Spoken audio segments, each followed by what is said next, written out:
that are happening.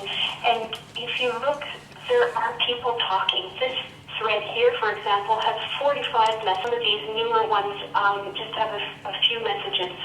This was a couple of years ago, a string of zeros. People would ask questions but didn't get answers. And so I'm really happy to report that people are talking now. There are conversations happening. If you drill down into one of the discussions, this is one of my favorite discussions.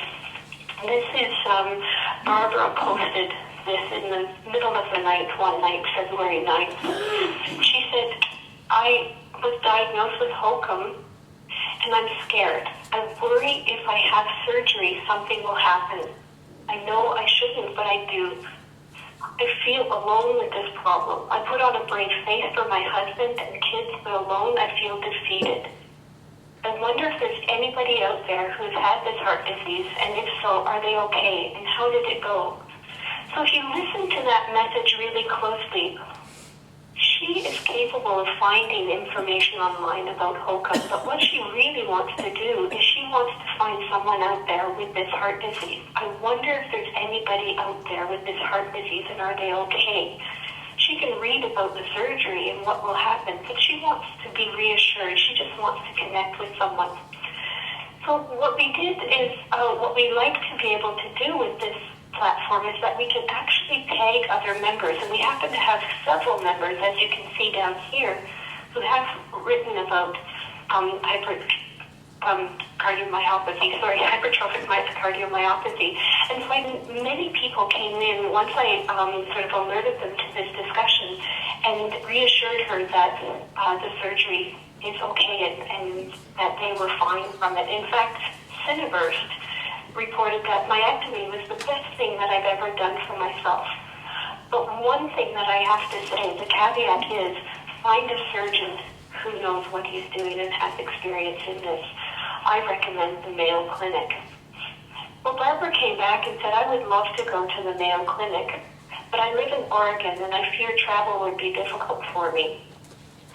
Well, shortly thereafter, there were about 7 people who posted and said, oh, I traveled to Mayo from California. I traveled from Florida. I highly recommend it. And a couple of other people also suggested other premier locations such as Stanford that she may want to try. I'm not going to read, of course, all of the posts. This message now has over 15 posts, but one of the resolutions that happened for Barbara is that she came back on and she said, I found a local cardiologist, and I'm so pleased with him. We've decided that for now, the medication is working and I don't need surgery. But he also shared with me that when it is time for surgery, he would recommend I go to the Mayo Clinic because we don't have the experience here in my local hospital. So wonderful story, and there now is a growing group of people that are sharing about HCM and her messages, and this thread that has started has helped several other people as well. That's just one small example. This is another example. We don't always have to have the intervention of the community moderators. This was another, again, in the middle of the night post that happened, or late in the evening post. And within hours, or minutes, in fact, 10 minutes later, this was posted at 4 p.m., 11:14 and 12:57, that Kathy asked very specifically about living members who have PTSD and acute clinical depression, and she had 7 people answer her within a couple of hours. So it's very active and responsive. How people can stay in touch is that we have also notifications that come to you by email. So you can follow a group of interest. You can see here that with this group, there's a follow button. Once you click that, it changes to following, and you'll receive messages when new activity happens in that group. If you don't want all the messages of the group, but you want to follow a thread or a couple of threads, you can have that same email notifications coming to you from a particular thread. These are what the email notifications look like. So you can be notified by email that Kelsey responded to Skin Health, and that you can click the view and reply button to go directly to that message, or you can respond by email.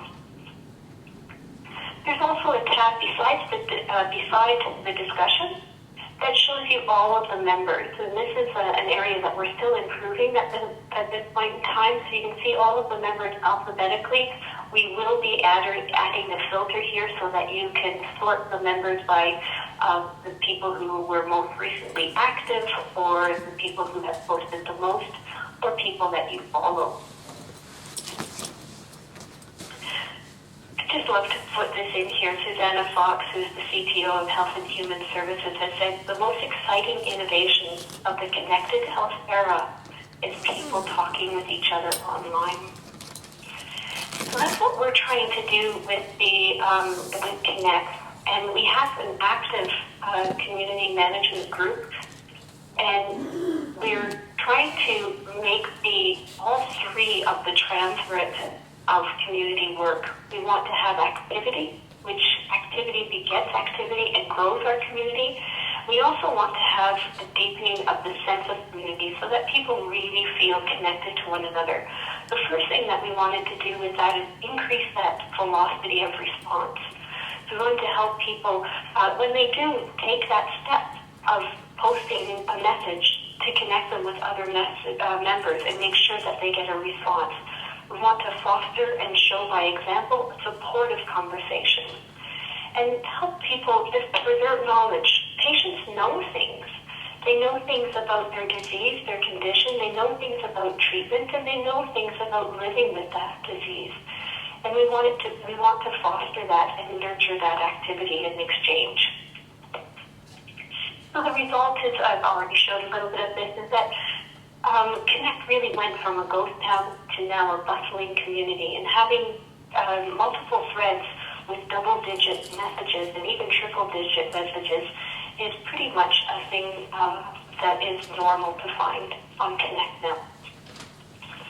So what's the next part of the equation? So we've succeeded in starting to get activity and people connecting, but that's not enough to actually make a community.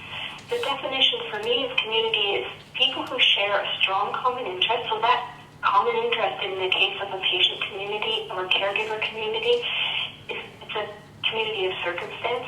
You've been given a diagnosis and you want to find other people like yourself. But it's also that they form relationships and interact regularly online. And that forming relationships is where we're wanting to dive deeper now that we've connected people. It's not enough just to introduce them. We want them to form relationships. So we've also developed a mentor program on Connect. And this is something that's very much in its infancy, and I would love to hear any of you in the room that might be interested in finding out more about the mentor program. But in brief, we're discovering people who are participating in the community already, recognize their commitment to the community, so that basically translates into that they participate regularly and they've posted multiple times, not just a handful of times. And that they have that aptitude of giving back, wanting to help others.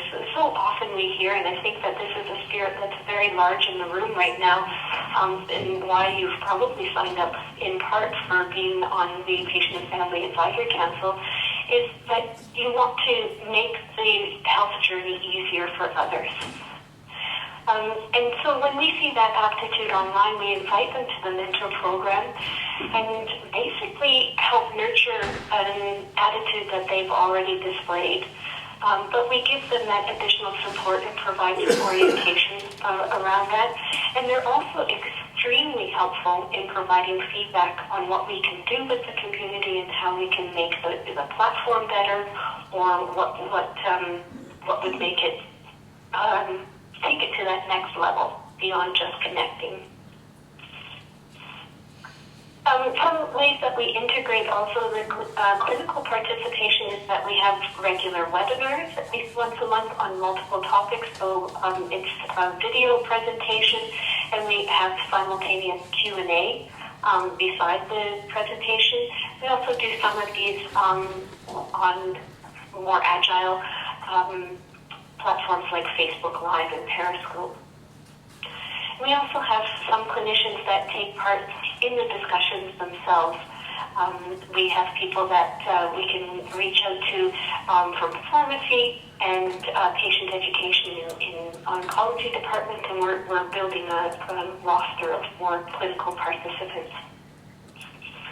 So I'd love to hand it over to a discussion, perhaps, or your questions, but some of the ways that I was discovering that we could maybe work together is if there are any of you in the room who would like to participate in the community and perhaps even show interest in becoming a mentor.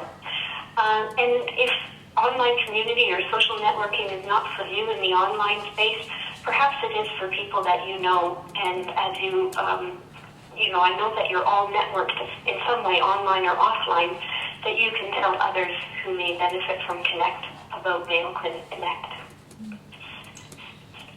Thanks, Colleen. There we go. So I'd welcome any sort of questions or discussion at this point, or we can go to the live site and I can show you around. I'm looking at the group. Anybody have questions? I have a mic, so we can actually try to speak loud so she can hear us.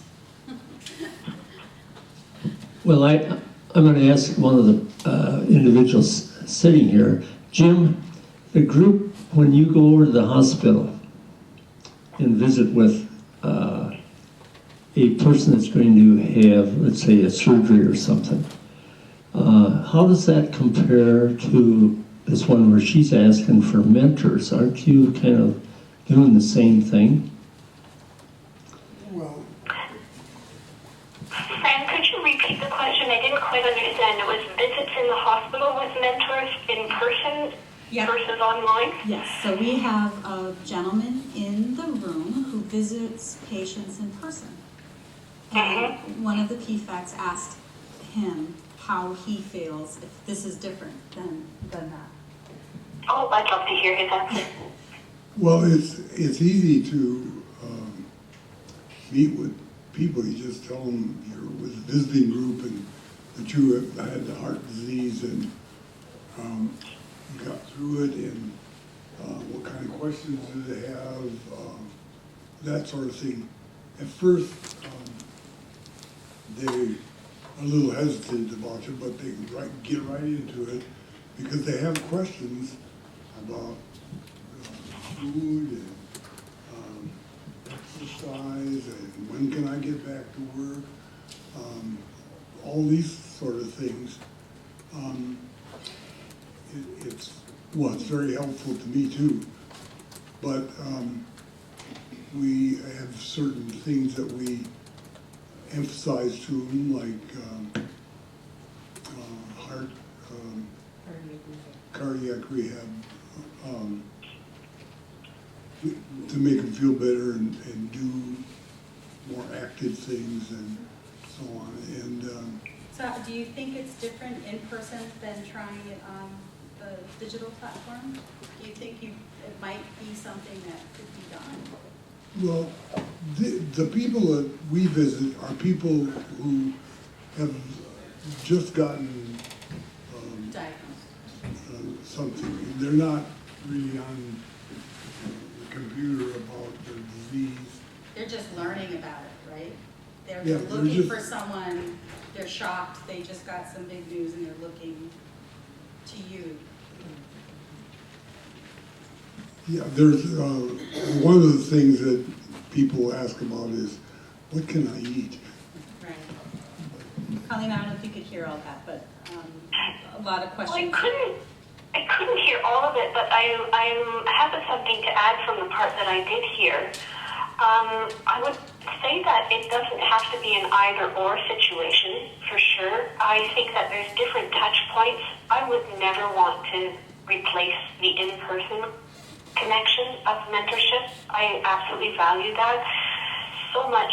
I think it's just another tool in the toolbox. One of the things that I love about online, there's a couple of advantages online. There are many advantages in person, but the advantages online are that, at middle of the night, when maybe somebody in person isn't available, I think is a huge advantage in online. I think it also, some people actually prefer the anonymity of online. And so that gives people, to ask some of those difficult questions we find in mental health, or maybe some of the things that people are afraid to talk about in person. And I just think it's different strokes for different folks, right?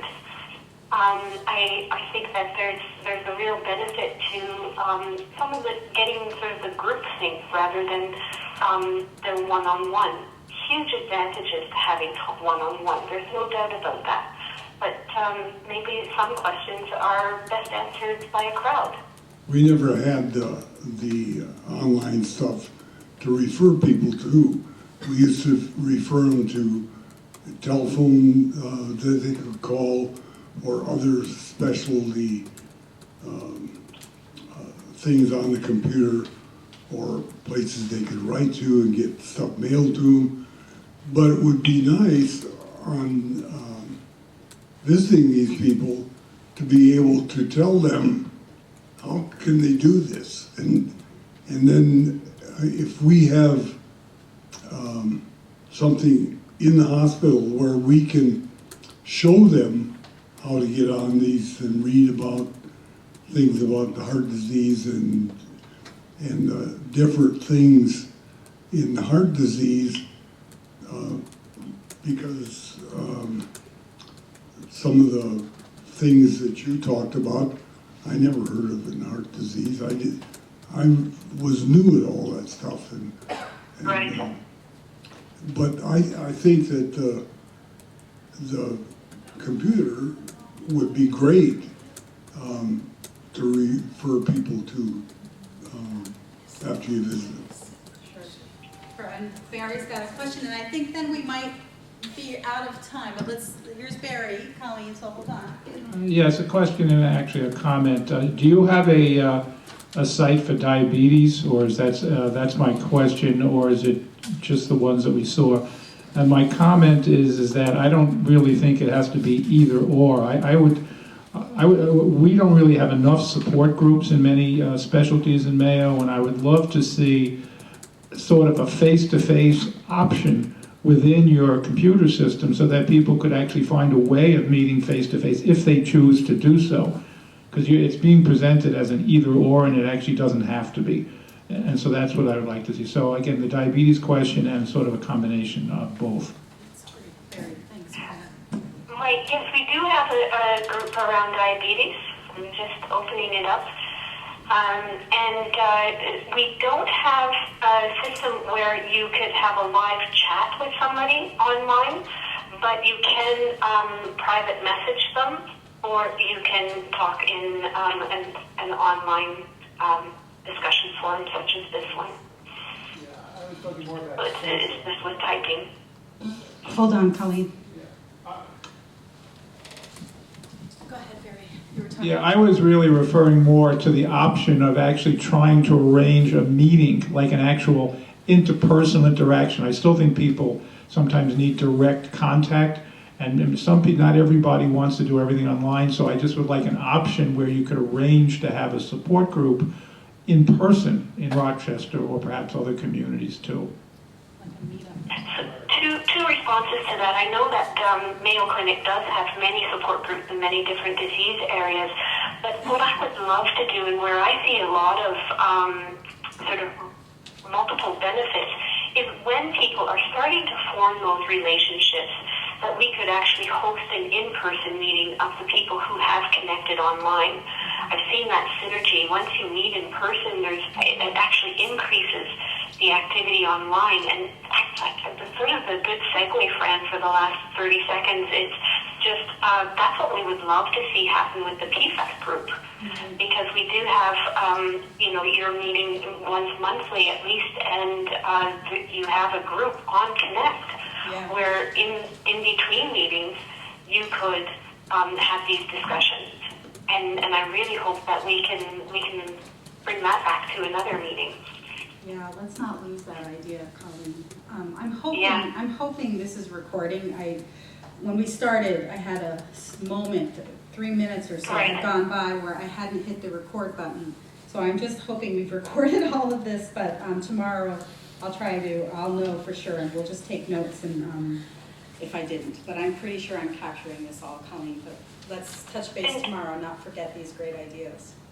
Should it not, I can also just re-record at least the presentation. Right, that's what I was thinking too. One last question. Go ahead. I'm looking to see if anyone has one last question, because I know we've got other presenters. Colleen, and you have been wonderful, thank you. I have no more questions from the audience. Then all I'd like to just say in the last 30 seconds that it's very easy to join. Come and browse and find out. And if there's interest, I'd love to do just even a quick tutorial with a group of people if people want to get a little bit of guidance how to use it. Or if you go into the footer, there is a how to get started. So right here, and it gives sort of a step-by-step tutorial how to join, how to follow, how to take part in the discussion, etc., etc. And if you all have joined the Connect community, you're already a member, because we have our PFAC community here. Right. And so you already have your log on. You can go to any one of these groups if you're out there and visit and help people. So I think we're going to wrap it up, and you're welcome to stay on, but I don't really know how we're going to do it. Okay, all right. Yeah, because you were going to hang up your phone because I'm the only one calling in, right? Yeah. Okay, yeah, let's do that. Thank you so much for your time, everyone, and enjoy the rest of your meeting. Thanks, Colleen. Talk to you Thanks, tomorrow. bye-bye. Bye. And now we have our next guest, Melissa, who has been here the whole time listening to Colleen, and I think you met Colleen when I did. Yeah, we both had that same week, and it's like, oh, where have you been all my life? So, Melissa Bear, I'm not going to introduce her, I won't do it justice, but I'll let you take the stand. Wonderful. Use the mic. I'm not going to be